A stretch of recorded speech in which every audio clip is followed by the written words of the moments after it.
It was brutal. It was super brutal. Essentially, some females got together and they decided that they tried to destroy me, destroy my reputation. It was slander. Essentially, it was like a hit piece, slander. Some things were twisted, some deliberate, just outright lies. It was like casting me as this vicious woman who does these crazy things. It was devastating at the time because people believed it, and it was written in a way that would really trigger people.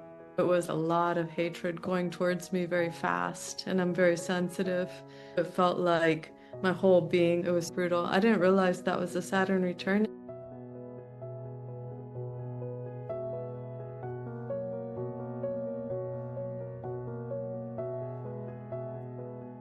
Tell me a bit more about your story. I've been doing shamanic work for 20 years. Starting around 2004, I started out life in my early 20s in the conventional route, all the conditioning and everything, the typical thing that was not good for my soul. So I set off to find my own truth.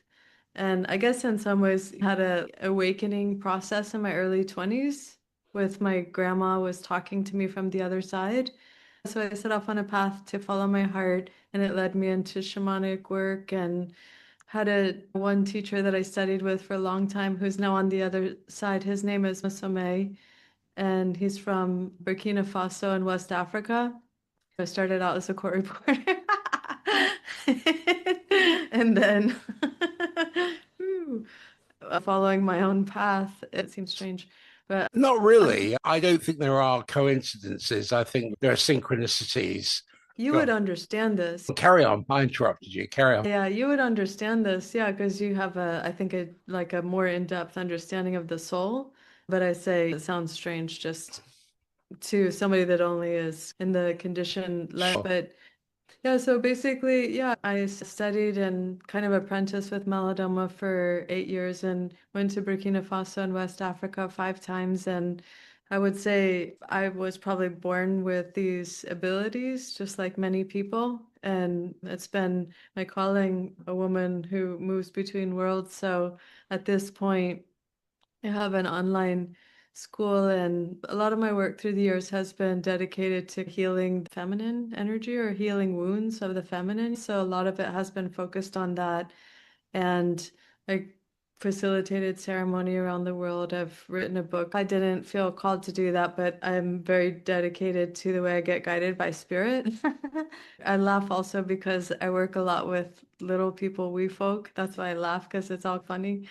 Not so funny when you connect with the spirit world, but anyway, they guided me to write a book and share my story. There's been a documentary that was made, and yeah, I've been facilitated ceremony in different places around the world. At this point, I'm starting to do more pre-recorded courses, so share more in that kind of way. I've been teaching online for a while and have conducted ceremonies in different ways online, but now it's something I'm loving to do is starting to put it into pre-recorded courses. Right now I'm working on one that's a divination training because that's part of my skill set is to be able to read energy in these different kinds of ways. The different ways that I divine would be more traditional to this village in West Africa, like stick divining, not like dowsing, but if I pick up a stick, spirit, the little people in specific, they're the ones from Burkina, they'll move the stick and bring messages through. And there's different ways that I divine, and then they're also able to speak directly through me.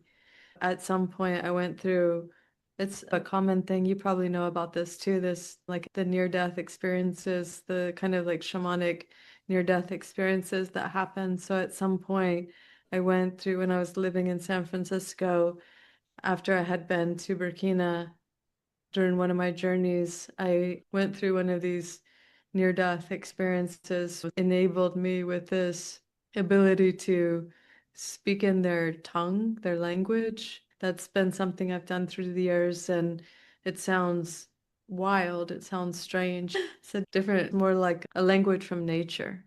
So at a certain point through that initiation, then it got downloaded the way to understand how they communicate. So they'll communicate in that way, and then I'm able to translate it. And there are some of the beings that I've gotten to know their ways more deeply. Also, ancestors and divine feminine goddess energies. Did you look at the astrology? Oh, I did. This is about a conversation with your soul.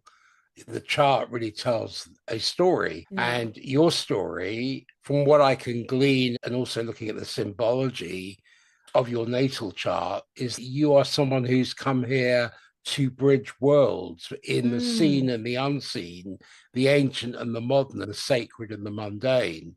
All the placements in your chart reflects this core theme of being a mm, spiritual intermediary. You were born October 14th, 76, yeah. which means you experienced your first Saturn return around 2005, 2006, and your second Mhm. one completed between 2020 and 2022. These are maturation points. They're not just astrological Wow. events, they are soul initiations that are designed as life challenges you. So, your first Saturn return at 2930, I would suggest, may have dismantled whatever structures in your life were not Mm, authentic to yeah. your true calling. Yeah. You have Saturn in Leo in your first house. And what that means is that there's a demand placed upon you that you step into genuine self authority Yeah. rather than performing a role others expected. This Mm, probably felt like having the rug pulled out from under everything you thought defined you. However, your recent second Saturn return was even more profound. This is when you likely felt the full weight of your spiritual responsibilities and had to absolutely. choose between comfortable mediocrity and answering the call to serve something greater than yourself. Saturn returns don't just ask us to grow up, they ask us to show up as who we really are. So, how did the period of 2020, 2022 challenge you to step more fully into Brutal. your role as a spiritual teacher? Yeah, you're spot on. Yeah, I didn't realize that was the second Saturn return. That makes so much more sense when you say that. It was brutal. It was super brutal. I was telling somebody about this earlier today. As I was on Instagram at that time and I had a different account, it seemed outwardly to people that I was experiencing a lot of success. However, it was very difficult because I was in Tokyo and I was in Mongolia and here. And while everything outwardly looked like a lot of success, there was also a lot of jealousy, a lot of envy with a lot of women. Not all, it's just part of the shadow we work with. Long story short, essentially some females got together and they decided that they were going to they tried to destroy me in a way through destroy my reputation. It was slander. Essentially, it was like a hit piece, slander. Some things were twisted, some deliberate, just outright lies. It was like casting me as this vicious woman who does these crazy things. It was devastating at the time because people believed it, and it was written in a way that would really trigger people. It was a lot of hatred going towards me very fast, and I'm very sensitive. It felt like my whole being, it was brutal. I didn't realize that was a Saturn return. Before that, I would get messages regularly from people I worked with about how they felt the work was transforming their lives. And then all of a sudden, all these people turned against me. It was very strange. It was like hot and cold, and then they were all of a sudden against, and it was nothing I knew how to manage. And then it was at the time of all the lockdowns and everything. I think everybody experienced some kind of intense experience at that time, but it was all, that's when it was happening. It's taken me really all these years to heal the traumas from it and to feel safe really working with people and going into deep transformational work. That's partly why I made the choice. We're going to have pre-recorded courses here and really gone into how deep do I want to go with people in person right now because of that experience. Once you say that, it puts it in a whole different context. And it was for sure a dark night of the soul. I had to questioning how do I feel about my spiritual lens? What do I believe is true? And also the part of me that sought approval much more than I realized. The people pleasing, I need you to see me in a certain way, or I'm giving up parts of myself for approval. Yeah, it's all that. And then I had to just go in and, okay, so what if everybody hated me? Can I still love myself? What if in my mind the whole world is against me? Can I still accept myself? Do I believe in me? That's the nature of the beast. This tribal hatred is a way of projecting onto you their shortfalls because they're not looking at their own situation. They want to project it onto you. And then Yeah. it becomes like a recruitment agency Yeah. where they recruit others to They build that potency. So it's like a 300-foot tsunami coming your way. exactly. But that 300-foot tsunami is your friend, it's your Mm, ally, because mm, this personal crisis, you can mm, see it as a major irritation and it could mm, cause you to go into a hermit like existence. But absolutely. actually, it's an initiation into a deeper level of service. The universe was preparing you for the work you're doing now by stripping away everything that Mm. wasn't essential to your soul's mission. Yeah, you're spot on. Your son reveals someone who revolves around creating harmony between opposing forces. Now, this Mm, isn't surface level people pleasing.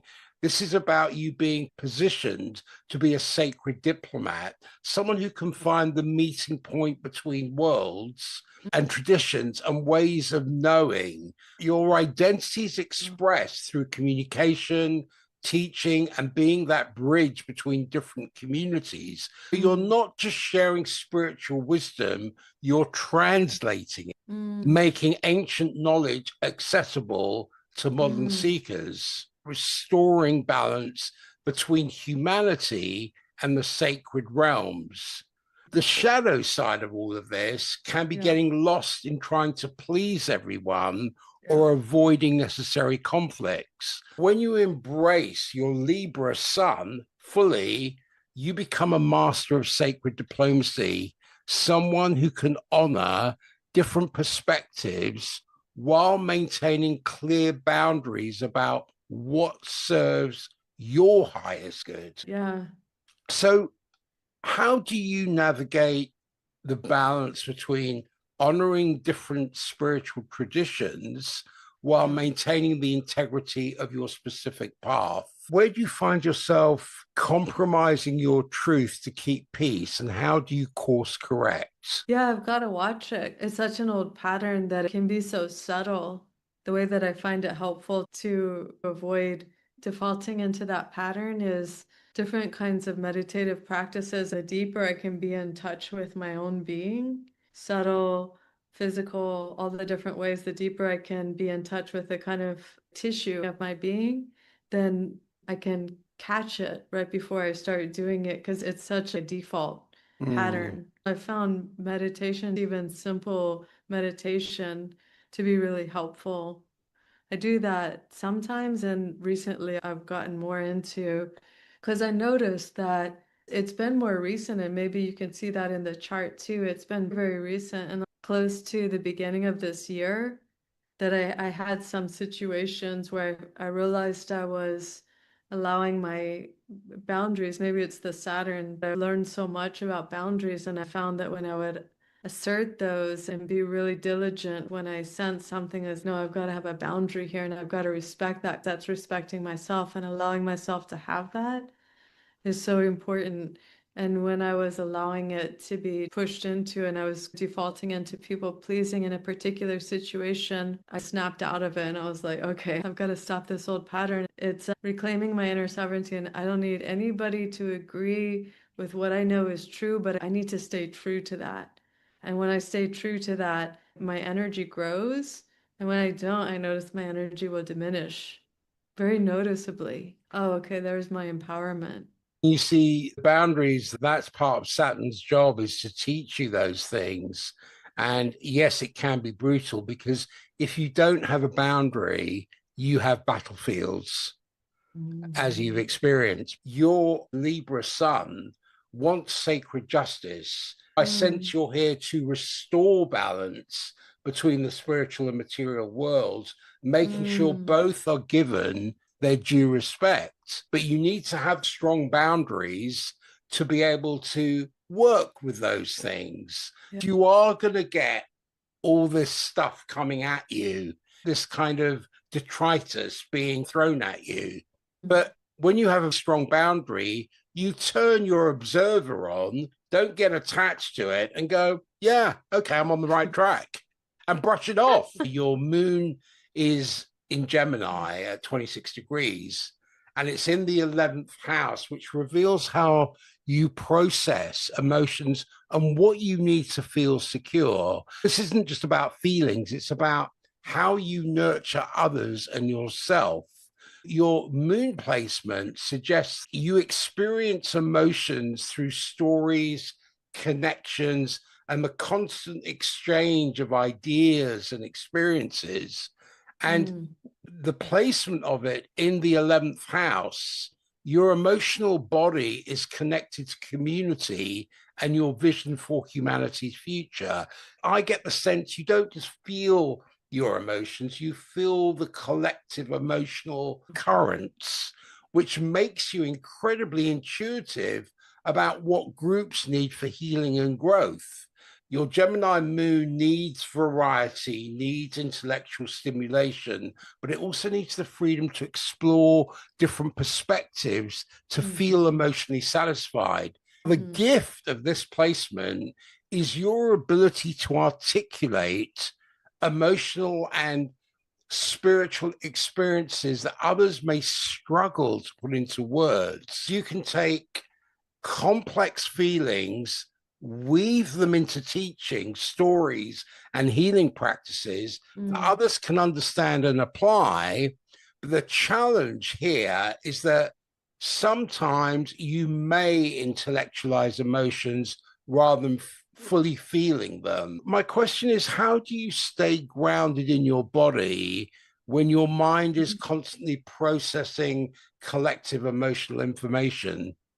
You're good. I'm pretty blown away. You're so spot on. That's been a work in progress also. Lately, I've just enjoyed self-massage and even massaging into the organs in my stomach and get into really subtle, or sometimes I've really enjoyed self-massage that I'll go in and I'll tune in very subtly and feel the communication with my body. I'll notice that my mind will quiet. Otherwise, I do find it's been more restless than I'm used to. And maybe it's the Gemini energy, or I've been doing a lot of different kinds of ways to ground into my body, but that one I found really helpful. Does that practice help you distinguish between your own emotions and what you're picking up from others? Yeah, I have a lot of practices to do that. I oftentimes will stay in my own space. When I would work with groups of people, I would make sure that I would spend a lot of time in my own space and doing my own clearing practices so that I can notice. That's also been a work in progress, being highly empathic to be able to notice, okay, wait a minute, this is what my energy feels like. That's what your energy feels like. This is what this being feels like. That's what that being feels like, to be able to distinguish. Otherwise, I was feeling it before just as the whole conglomerate, as the whole collective. And so, yeah, it's something I really enjoy, to feel and to sense into the subtleties of all the different energies and to be able to distinguish the nuance, which I find it's so instrumental in being able to facilitate healing personally and collectively. Just as you do, I feel like you do that really beautifully, to be able to sense into those different kinds of waves or those currents. I sense you are a translator of the heart and the soul. You take the wordless experiences of the soul and give them language that can help others recognize their own spiritual experiences. Thank you. Does that resonate with you? Yeah, I feel Yeah. that. Also, it's again pretty much everything you said resonated. You're so skilled. Yeah, both. And the soul also recently. Maybe it's that second Saturn return you were speaking about. It's been more, probably especially since the second Saturn return, that I felt really wanting to understand the soul more deeply. Your rising sign is Leo, and this is the Leo sovereign of spiritual authority. I Mm, was fascinated in reading your chart. There are some very rare combinations. And I'll mm, get to that in a little while. But what I'm seeing is your Leo rising is at 14 degrees, which is like your soul's chosen costume for this ah, lifetime, for this incarnation, how you naturally show up in the world. Many people think Leo is all about attention. Your Leo rising doesn't just want attention, mm, it wants to embody dignified leadership and yeah. inspire others through authentic self expression. Oh, This is the energy of the sovereign who leads not through force, but through the magnetic power of being genuinely yourself. So you have Saturn conjuncting your ascendant in Leo. That creates a fascinating tension. mm, Saturn adds weight, responsibility, and sometimes initial shyness to your Leo rising. You didn't become a natural performer overnight. You had to earn your natural spiritual authority through real experience, genuine humility, and consistent mm, service. This combination creates someone who commands respect not through ego, but mm, through proven wisdom and authentic power. You're mm, not just teaching spiritual concepts, you're embracing and embodying them so you can mm, enact and extend them. People feel that difference. So mm. your Leo rising gives you the natural charisma to hold space for others' transformations. How has your relationship with being visible and leading others evolved over time? Yeah, for a long time I was so shy and fearing to be seen or heard. That was one of the biggest soul wounds or lessons that I've worked through the years to heal, to transmute, to be able to do what I do because it was my teacher. I say past tense because he's on the other side, but we stay connected and he still does guide from the other side. I don't know if I would have stepped into it because I was too shy and I was most comfortable working one-on-one with people. That was my safety hut.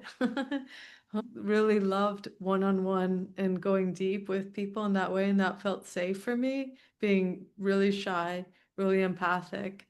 Then it felt protected, like my hands were going like that. I felt protected in that way. He saw these things in me and he saw me as a certain leader with these certain roles on the earth. It was hard for me to believe, and my soul recognized that he was saying something that was true.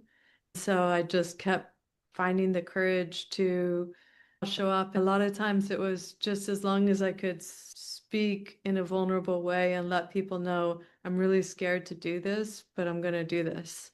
And I just kept finding a way as long as I could say I'm scared, as long as I could say this is really hard for me, but I'm going to keep showing up. That's how I kept little by little doing it and also making that space for others who would feel those same things and to have a human, a deeply human perspective rather than the glossy veneer, the thing that we're taught to try to emulate that looks a certain way. It doesn't feel pain. It's never sad. It's the airbrushed or the Hmm. filter.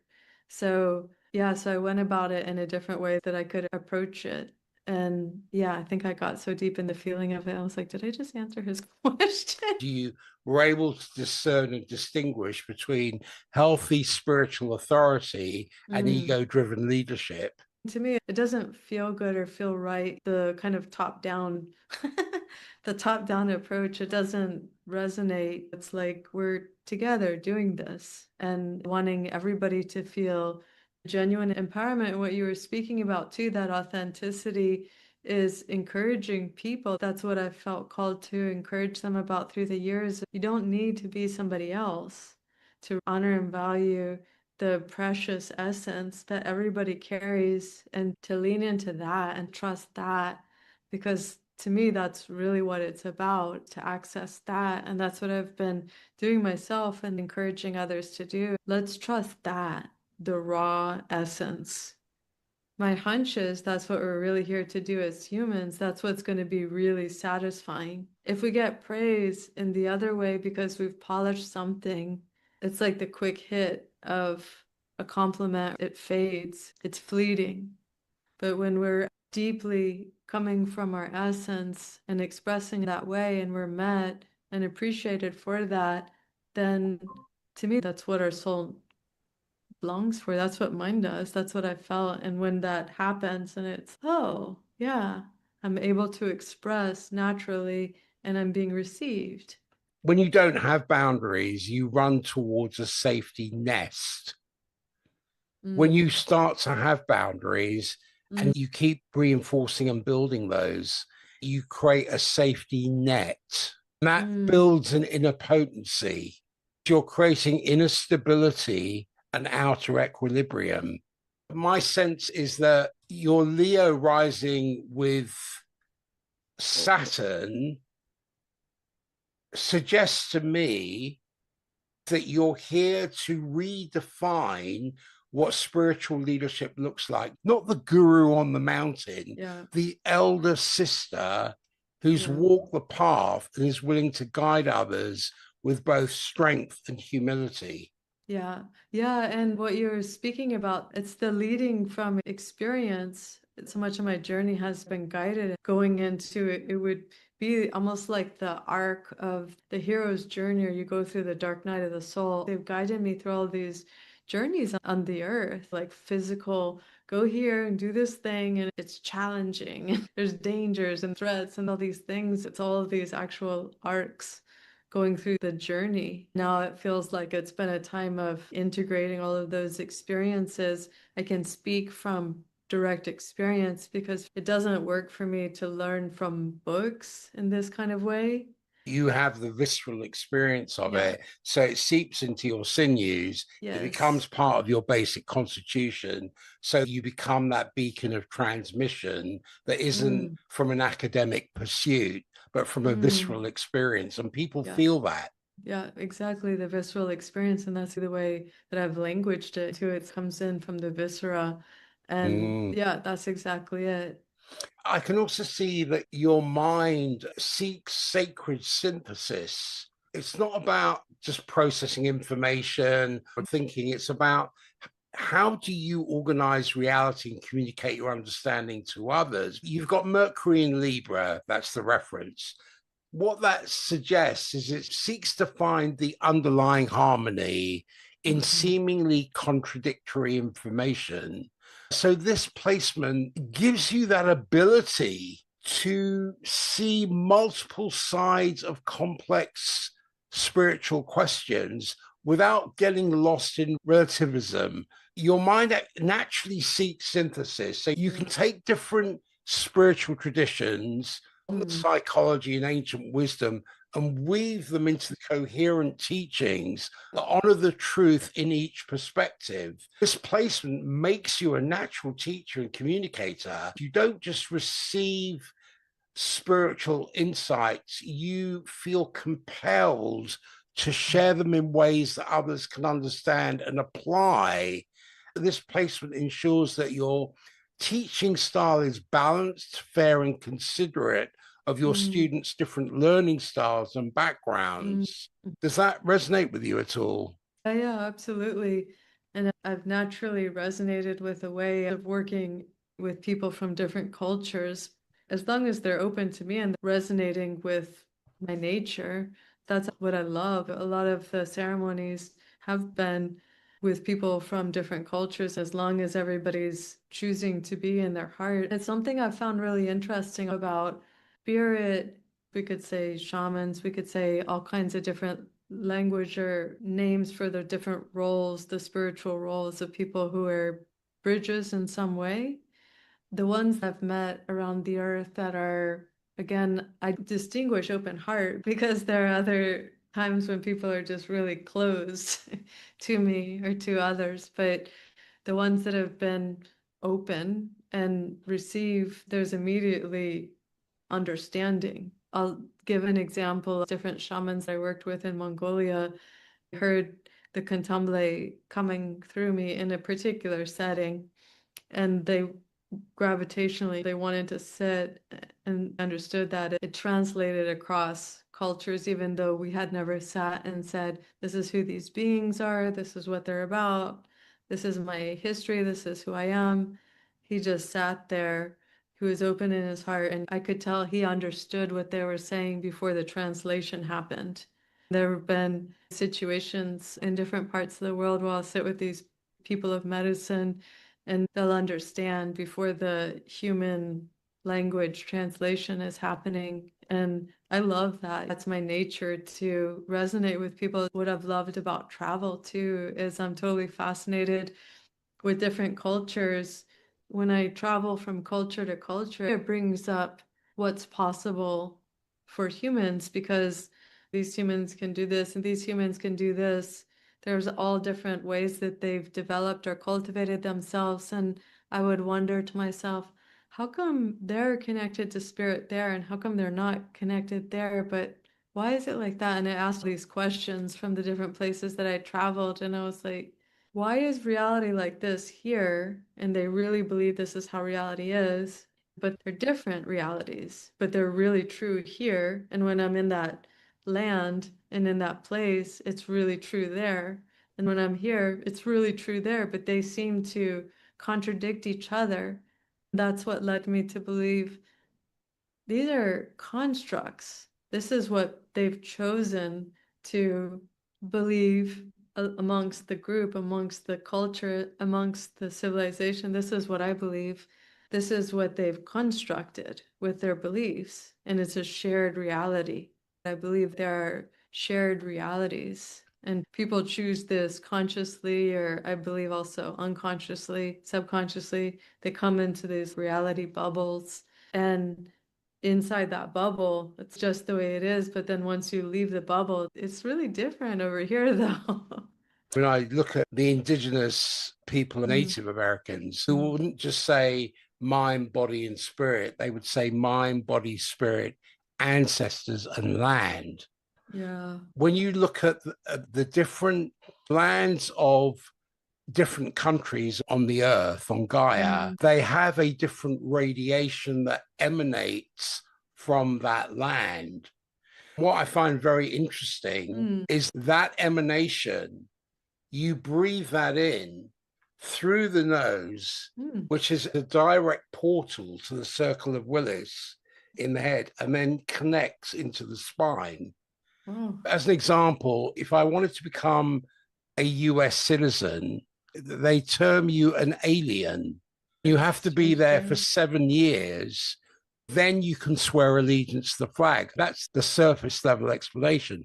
This explains why you might get someone who's British, and some people will go to America or go to another Mm, country, then they start speaking that language. Even the rate, the tone, the articulation, the mm, pitch, the resonance of it has seeped into their sinews. Each piece of land on the earth has a different radiation. You were talking about mm, it's different here and it's different there. mm, I would suggest that mm, is because we mm, don't see that radiation. We don't see what mm. emanates from the land, but that travels through the Wow. human system and becomes part of your basic constitution. Wow. When you're talking or explaining things, you start absorbing the customs, the culture. I'm not saying for Wow. everyone, but for many people, that is the case. Wow. Yeah, that's deep. Yeah, going into the radiation of the earth. That's deep. I hadn't considered that.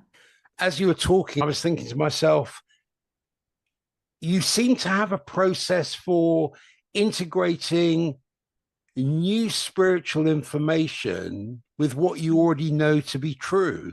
Do you have a process for that? While you're speaking, my being is processing multidimensionally, I feel.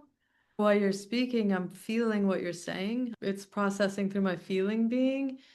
So I'm feeling what you're saying. It's feeling it internally as, yeah, that resonates, that feels true. Mm. I'm imagining and sensing. And then when I hear that, my curiosity goes into the different expressions of the earth or the ley lines or these different aspects of Gaia. Yeah, what you were speaking about. What did you call this The up here? circle of Willis. The circle of wills, because I haven't ingested things through books, the way I've been guided has been through direct experience. For example, in the past few years, I feel the presence of the Cosmic Mother, and she communicates. Even though I've practiced yoga for a long time, I didn't have a concept or anything of Cosmic Mother, but she was there and she's communicating and guiding in some of the ceremonies, and it's transmitting. I connect with her being and transmit what she's communicating, and then she'll communicate with those that are there in this kind of meditative space. It's oftentimes going through the spine, going into different parts of the skull. And so while I haven't necessarily, I don't know those things through book learning, but it's through what she'll transmit. While she's transmitting, then I'm sensing and I'm feeling into my own being and feeling it, and then feeling, noticing, observing the sensations, the shifts in my being. This is not book knowledge as such. This is more esoteric knowledge, esoteric meaning hidden. So much has been stripped out of our education and hidden from us.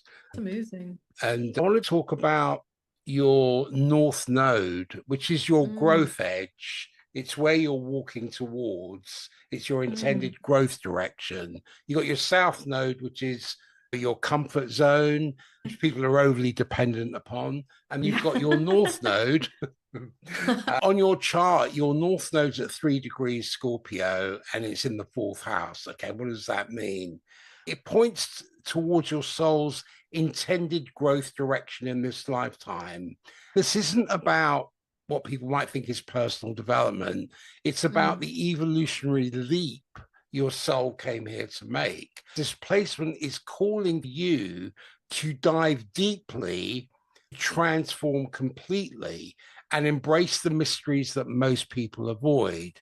In the mm, fourth house, which is the house of home, security, this transformation is happening at the very roots of your being, your foundation, your sense of home, your mm, connection to ancestry and lineage. So it's not about you just healing yourself, you mm, are healing generational patterns and creating a new spiritual foundation for others to build upon. So it's mm, asking you to develop comfort with intensity and death and rebirth cycles and the hidden dimensions of existence. And I think this is why your work with the Candomblé yeah. tradition and ancestral healing feels so aligned. You're meant to be someone who can navigate the underworld and return with the medicine for the Mm. living. Wow. Yeah, you're good. I'm interested in your relationship with intensity and Yeah. transformation. How's that changed as you've stepped more fully into your spiritual work? Have there been ancestral patterns or wounds that you felt called to heal through your own journey? Yeah. The ancestral healing, that's something that I've focused on really those 20 years that I spoke about. A large part of that has been ancestral healing for sure. And feeling those patterns. I've had a pattern of not being okay with just going along with the family pattern, the ancestral pattern, the cultural pattern, all these bodies that I come from. I've had a pattern of being called to pull myself out of it so I can see it more clearly, so I can go into the process of healing and transmuting and alchemizing it effectively so that there can be some kind of healthy energy. And going into ancestral healing and supporting others in ancestral healing, and being raised in the United States and going into these different rituals and ceremonies, ancestral healing would be considered very edgy because of different cultures and locations. I felt called to do that, and knowing it was very edgy, these places that there's so much trauma through the generations, and keep feeling my way through it. It's edgy, but I keep going back to the heart. As long as people are willing to meet from the heart, then it's possible to make our way through all the edginess. Just keep going into the vulnerability. The water will keep coming. You just keep feeling your way through, just as long as people will keep returning to vulnerability. So yeah, it's been a lot of ancestral healing. And then also going into different places. Let's say my ancestors come from a lot of different places, but traveling through different places. Maybe it could be Wales or Scotland or France. And I have ancestors from Mongolia. Many people have ancestors from different places. Sure. Going into that process and traveling to these different places too, it's been, yeah, deep ancestral healing, a deep ancestral process. The transformation has been such a steady one of continuously finding ways to alchemize and transmute and transform. It feels like the deeper I get into it from different approaches, ancestral, soul, yogic, all of these different ways, then the essence, it does feel like the essence does purify. It really does feel like a heart purification, and where the wisdom starts to express in a whole way. When I look at your south node, it's at 3 degrees of Taurus in the 10th house. What this represents is what you're releasing in this lifetime, the patterns and gifts you've mastered in previous incarnations, but no longer serve your highest evolution. What I sense, you've spent lifetimes building material security, creating beautiful physical forms and establishing stable earthly structures. In the 10th house, this manifests as a natural ability to build reputation, status, and material success through practical means. You've come into this lifetime already knowing how to create material abundance and worldly recognition. The gift you carry forward is your understanding of how to build lasting structures. But the trap here is staying attached to material security as your primary source of value. Your evolutionary journey asks you to release attachment to conventional success and material accumulation in favor of spiritual depth and transformation. Now, this doesn't mean rejecting the physical world, but rather using your Taurus gifts to create sustainable structures for spiritual work, as distinct from only personal gain. How has your definition of success and security evolved as you've moved deeper into this spiritual work? Yeah, it's interesting because something that's felt true to my soul through the years is people would refer to me, and I'd refer to myself as a minimalist. I don't have many things, and that's been okay. I've been in this exploration somewhat through the years. I feel it's a process that's being alchemized in the collective also. I feel like there's some kind of balance of something in between. Maybe it is the North Node and the South Node that I'm finding the balance between all of these stories about the spiritual person not needing to have anything. I feel like there's some balance in there. There's a lot of stories that I've noticed through the years in myself and on others that I've worked with. One of the messages that I felt called to share with others is it's possible to do what you're here to do and to receive for it. It doesn't have to be like a millionaire or billionaire. You can be really comfortable too. You are modeling a different kind of prosperity. That's what I'm hearing in what you're saying. Say more about that. Your South Node, that you're here to teach others that true wealth comes from spiritual connection and service, not only from material accumulation. Yeah. So you're modeling a different kind of prosperity. The narrative that we have about you're born, you get inculcated into a particular conditioning, you go to school, go to college, go to university, have 2.2 kids, get the white picket fence in the car, then lose consciousness after 70, 80, 90 years. And that's it. Yeah. That was part of the Piscean age. That was dogma. And I'm not saying there's nothing wrong. I charge for my services because I got to eat. I'm not a charity.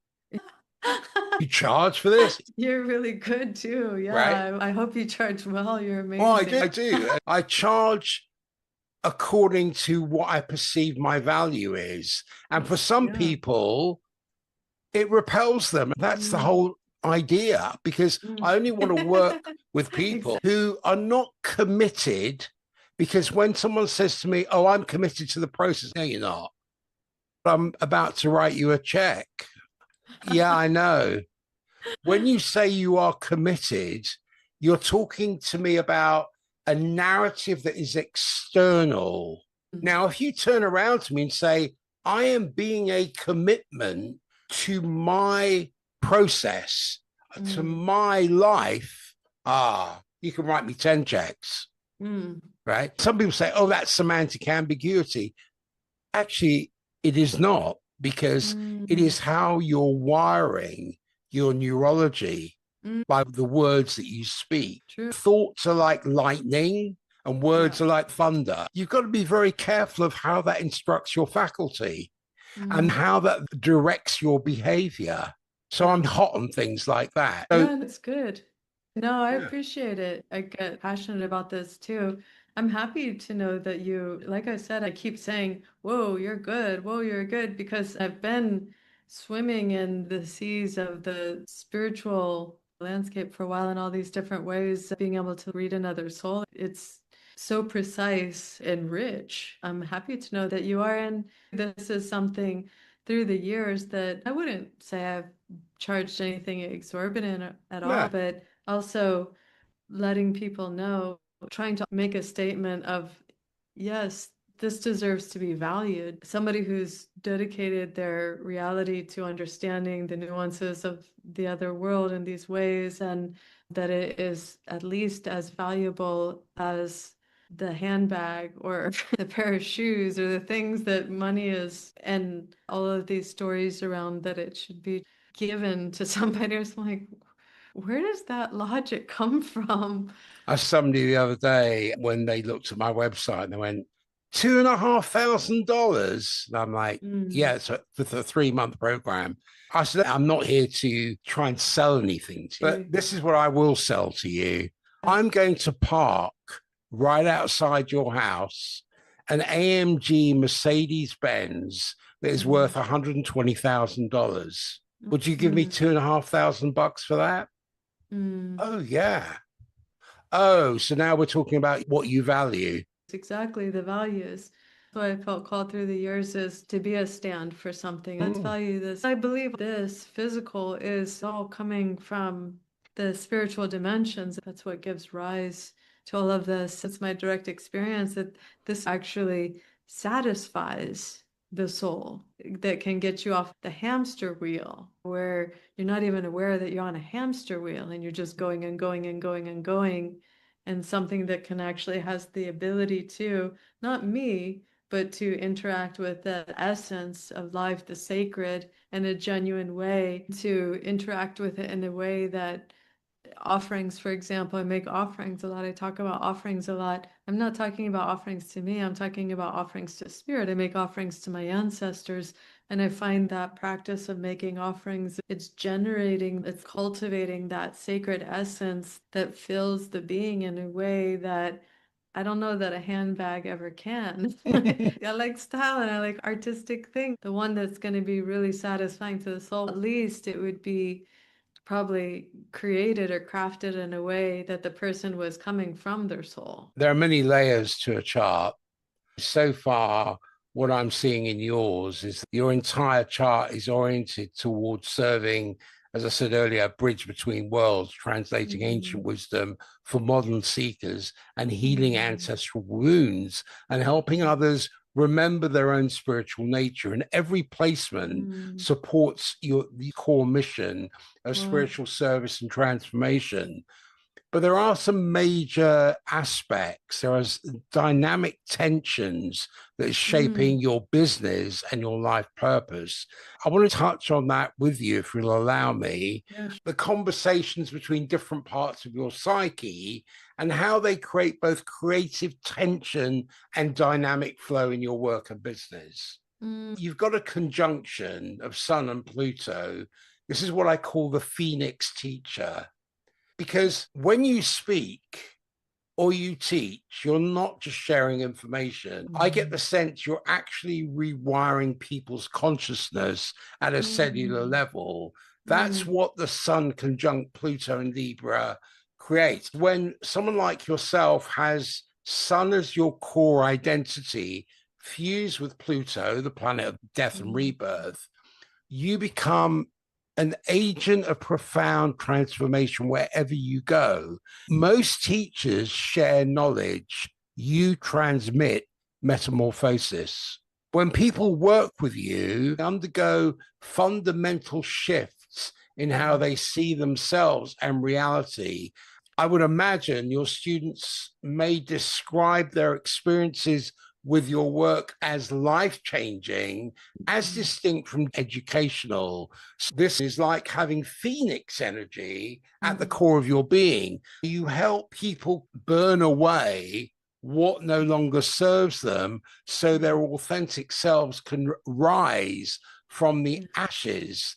So, this explains your deep calling to work with ancestral healing and death traditions like the Mm. Contemple, because you're Mm. naturally drawn to the transformational mysteries that most people fear because your soul recognizes them as sources of rebirth and renewal. In your business, Mm. this translates to attracting people who are at major life transitions. They can sense you can guide them through the death of old patterns Mm. into new ways of being. Have you Mhm. noticed that people often experience unexpected breakthroughs or life changes after working with you, even when that wasn't the stated goal? Yeah, that's the exact thing, that it's been life changing. And it's so interesting that you mentioned the Phoenix energy too. And what you mentioned also about the second Saturn return and me not having realized, like, maybe, I don't know, was it better or not that I didn't know that's what it was? I was like, what the hell is going on? But yeah, I had that specific feeling. There's Phoenix medicine. It was Phoenix specifically that I kept feeling like there's a Phoenix trying to rise. It was like feeling my way through it. And it was so frustrating because it was such a slow burn and not easy. So much inner transformation, inner transmutation, inner mystery, feeling into I don't know what. Where does matter rise from? Really deep, internal, like cavernous practices that spirit was guiding me into to try. Like, kept having that feeling like, that rise after it, but it can't rise until this is complete. It's only been recently, maybe even in the past month, that I finally feel like now my heart is ready to soar. It's been specifically the Phoenix rising medicine, and I would look up what is the Phoenix about because it felt exactly that. And a lot of times I'll work with different photographers, and I like to express, trying to capture the supernatural or the mystical. It's this love of blending it with the artistic. I love that blend to be able to artistically express it.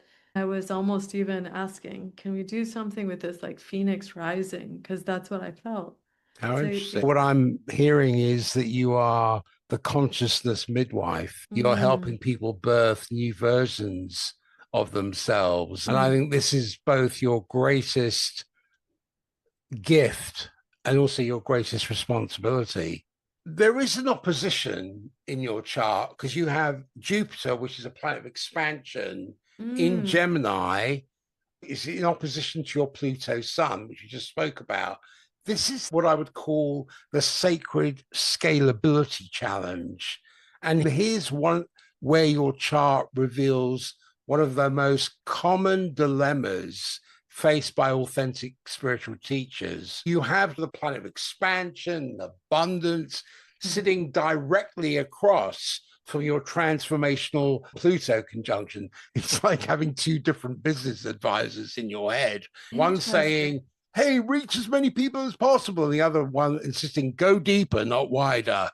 Yeah, true. Your Jupiter in Gemini wants to share wisdom through multiple channels: books, documentaries, online Yeah. programs, social media, podcasts. It's the part of you that gets excited about reaching Mhm. thousands or even millions of people Mm. with teachings that could spark their spiritual awakening. Yeah, totally. Now, this energy is naturally entrepreneurial and it Yeah. sees the potential for your work to spread globally and Mm-hmm. impact collective consciousness. But your Sun Pluto conjunction knows that real transformation happens in the depths through intimate work, through the Yeah. kind of spiritual surgery that cannot necessarily be live streamed or packaged into a weekend workshop.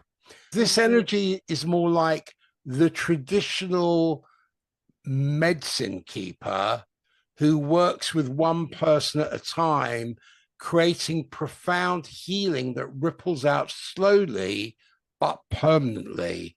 So, Yep. track with me here. The tension between these energies isn't a problem for you to solve. It's Mm. a creative friction that's birthed your multiple programs and schools at different levels of depth. You've intuitively found ways to honor both drives, I would Mhm. suggest, offering accessible entry points that can reach many while Mhm. creating intensive programs for those ready to go deeper. Does that resonate with you at all? You're getting it exactly, and your read on all of this is helping me. It's like helping me to understand, oh, that's what's happening. That's the exact position that I find myself in right now. A message that I'm getting, that I'm feeling guided to, and even following this guidance of going into new platforms, new social media than I have before. And it's saying the exact thing that you're saying. There are a lot of people awakening. You need to share. You have a lot that can be helpful to others. You've been diving deep for a while. You can share in ways that Mm. some of this is going to be able to help a lot. That's what was guiding creating these courses that are available and people can just simply click, purchase, and they have those teachings available, whereas before it was an application process, one-on-one or smaller groups, smaller communities, really in depth. I like to go into those depths. And now it's exactly that. It's both. And it's even the way you've contextualized it also is the dynamic tension. It's both are happening. And there's Yeah. the one that's, yes, of course, just settle in to vulnerability expressing, connecting deeply with a soul. And then there's the other one, and it feels accurate that it's being guided in both ways. It's important to note that this opposition is you're pioneering a new model of spiritual education, one that can maintain transformational depth while Mm, reaching people at scale. So mm, the various programs are not scattered offerings, but yeah. a sophisticated system that honors both the breadth and depth that you came to provide. Thank you so much. And that's exactly what I've been finding is when I'm working on the second course right now, as I mentioned in the first one, sharing different practices and a kind of ebook and going into this process, I was pulling my hair out during the whole process. I'm like, I can't, as much as I want to just do it in a way that's just accessible, I've got to express in the depths because if I don't do that sufficiently enough, I'll feel like I'm not honoring it. So I would go into all of the practices to get my consciousness in this certain kind of way to be able to do the thing, whatever the thing is, the practice, the sacred dance, the offering, sharing about offerings, these different practices. It's just spot on everything you're saying. That's exactly what's naturally been happening. Another placement in your chart, which I would call the revolutionaries container. The imagery I get is like you're trying to build a sacred temple, but somebody keeps setting off creative explosions in the foundation. Yes. And that's the energy of Saturn in Leo square to Mars, Uranus in Scorpio. When you have a square, it creates a tension. It needs a conversation. These are not conflicting energies trying to Mm, sabotage each other. They are mm, collaborative forces that create something neither could achieve alone. wow. You have Saturn in your first house.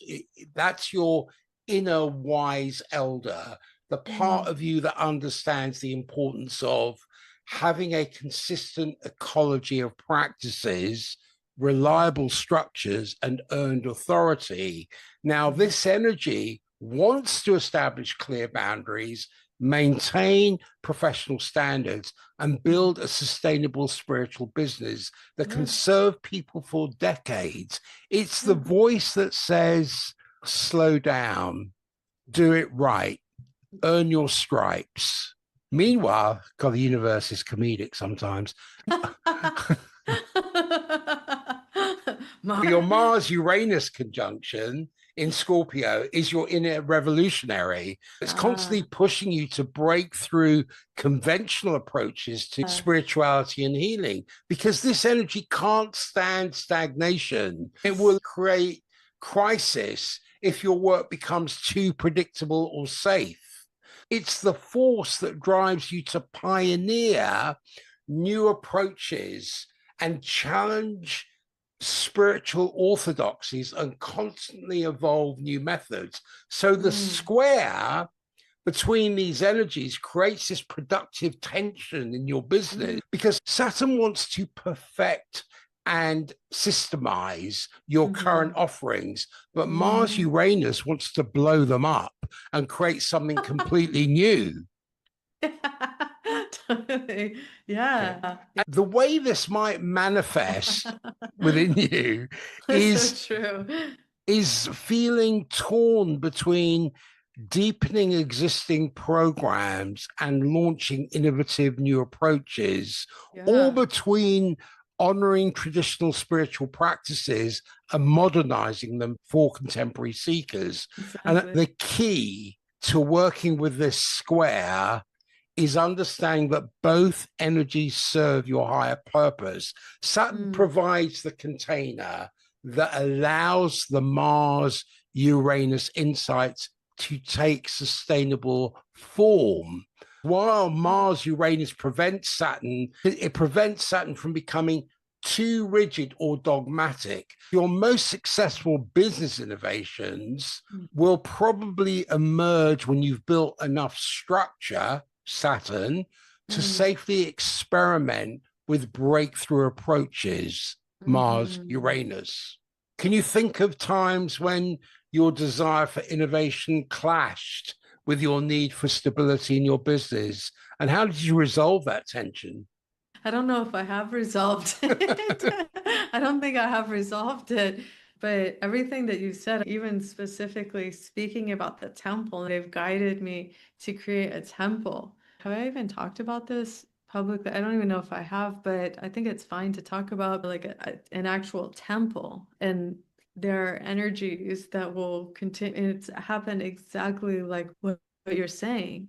And then the Saturn voice when I wake up in the morning and I start with my practices and I'll get going fast, and the Saturn is saying, slow down, be really present with what you're doing. And I'm like, okay, slow down, I'll be really present. And also the way that I'm in Bali currently, as I mentioned, and I love the culture and tradition here, and I work with different healers and the spirit priestesses here on the island, and I resonate with the culture and the tradition, and also with so many of the practices that I'll do. Like, I can't fully commit to one path because that doesn't feel true to my soul. There's Yeah. some way I honor it, and I'll be in ceremonies with people here, just as I was in Burkina and different places. I'll really honor it and appreciate it and give respect to the people who are doing their roles.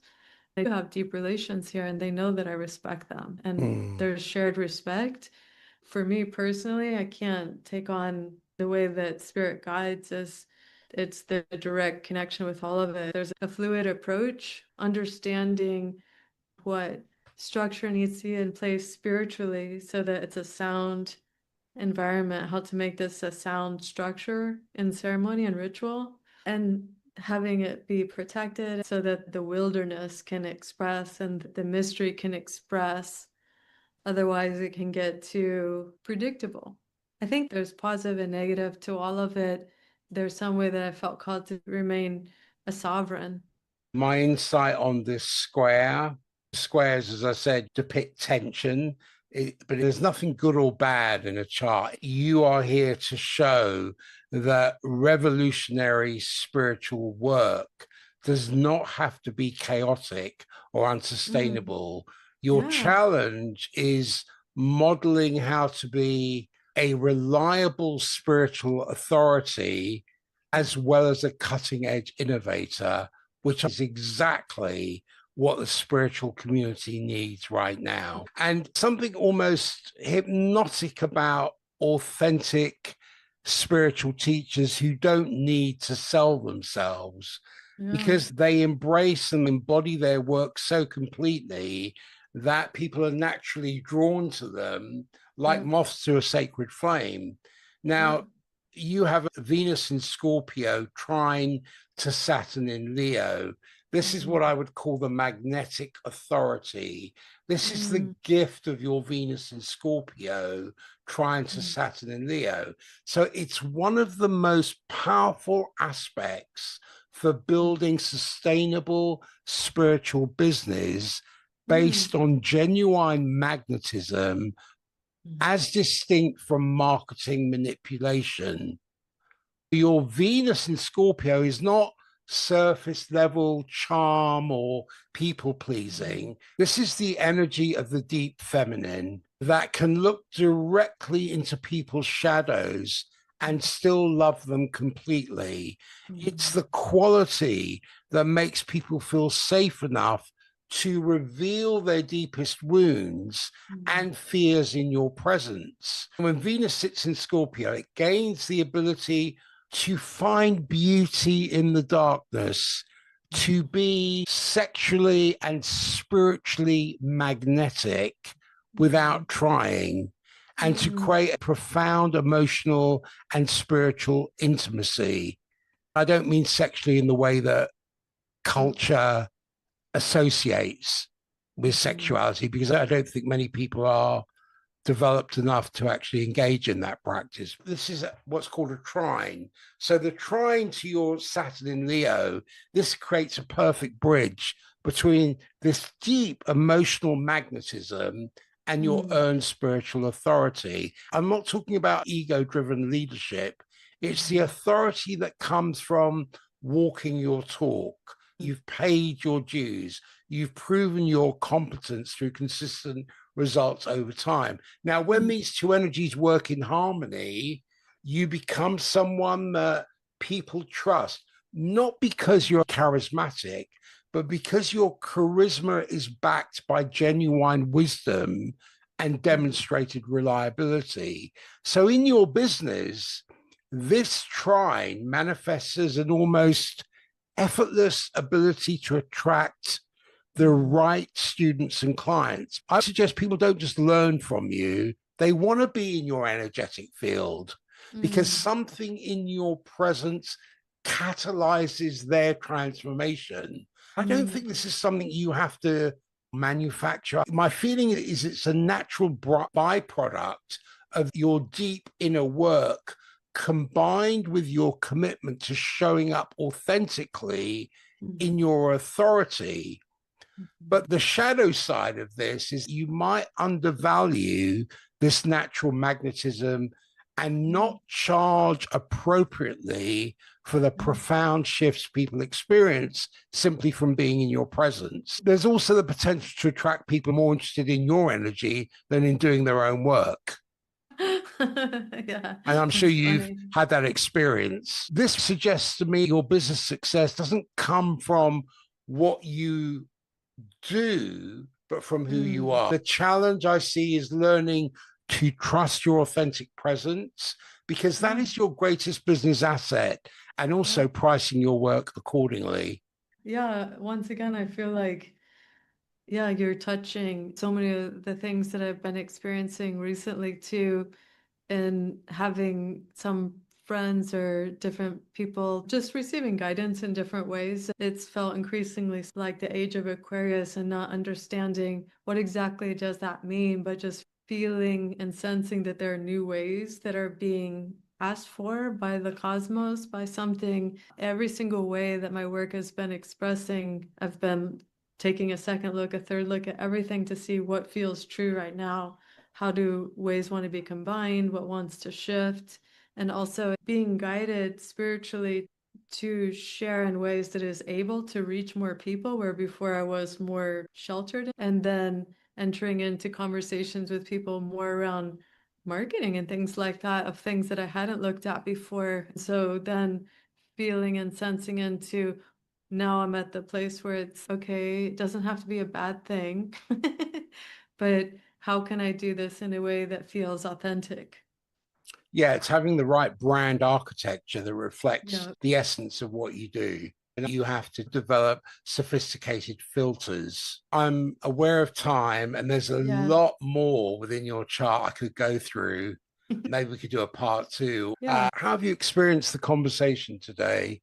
It's been amazing. I've loved connecting, and honestly, I'm blown away by your abilities as well. It's incredible.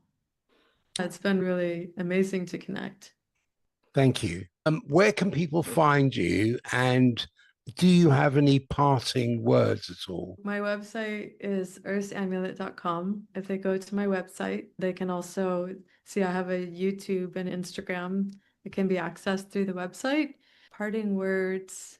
I feel called to say to people, it feels like a message that could be medicine for people these days, to hold the faith steady in whatever they're feeling called to and whatever visions they're seeing, sensing. I feel like the world is going to continue to transform in really beautiful ways. All the visions that I see are so beautiful, and being given visions through the years, more often than not, I would see in the physical world. And I believe all of those are going to happen. Will it be a timeline split or all these things? I have no idea, but I just know the visions that I see are really beautiful. And I feel that this is a time for people to trust in their becoming their greatest soul expression, their greatest selves. I feel like all this tension and things that, like what we were talking about, these struggles and everything, is meant to call out or call into being, not call out like that, but call into being people's greatness. I encourage people to have faith in what they're feeling and sensing, and to have faith in their capacity. Beautiful. That's well said. Yeah, it's so good to connect. I'm so grateful for you and for your work and contributions. You are super deep and super tuned in.